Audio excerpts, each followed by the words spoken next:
Hi, I'm Julie, and I'm going to talk you through how I needle felted this happy little avocado based on this soft toy. So let's get straight into it. I've taken some carded core wool and rolled it up tightly into a sausage, making sure I keep the wool fairly narrow. Then I've rolled that up into some carded green wool, again rolling as tightly as possible and not letting go. I've then stabbed it with a medium needle such as a 38 gauge triangular needle. Make sure you keep rotating it and stabbing evenly all over. Once the tube doesn't come undone when I let go, you can stab in the ends towards the middle and change your needle angle to create a curve as you come round the corner. It won't look the right shape and will look lumpy and bumpy at this stage, which is completely normal. It will take a lot more felting and shaping before we start to see the surface smooth out, so keep stabbing. At this point I looked at which end seemed wider and decided this is the bottom, so I started to stab straight down all over the bottom to make sure the avocado can sit up. Please don't forget to click the like button if you find this video useful. That way you'll be helping other felters to see it too. Then I've decided which side will be the cut front of the avocado and stab it downwards in the same direction all over that side to make it flat. Deciding these things now will help to get the shape I eventually want.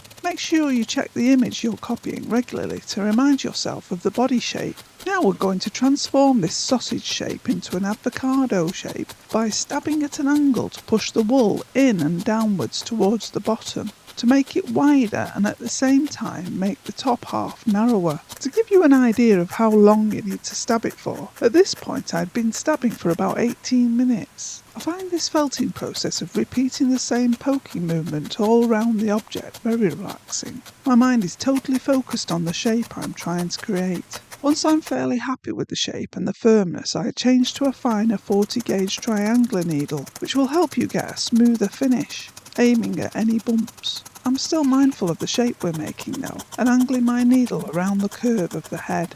Now we've got the body shape, let's colour the front. So I found I only had the right colour in tops or roving wool. So I hand carded it, mushing it all up so that it would felt easily onto the front of the body. Tack it loosely down and use your needle to guide the fibres into a neat line along the edge where the colour stops. Do this all the way round, adding more mushed wool if necessary, and then stab it all down, checking now and then that the shape of the light green is how you want it. Stepping back and looking at it helps to see where perhaps it needed a bit more of a curved edge.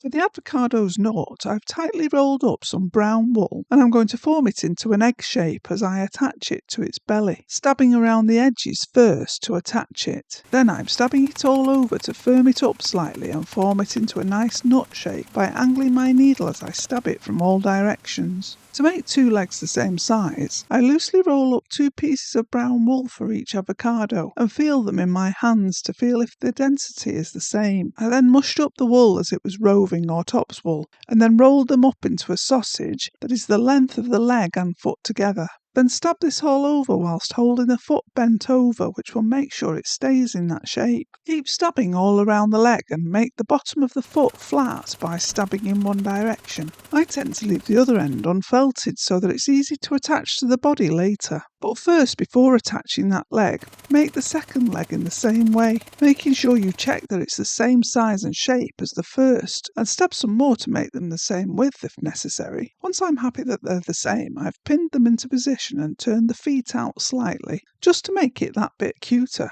Then stabbed all round the unfelted end to attach it to the bottom of the avocado. Don't forget to check that it can sit on a flat surface and stab it some more if it's wobbly or not flat.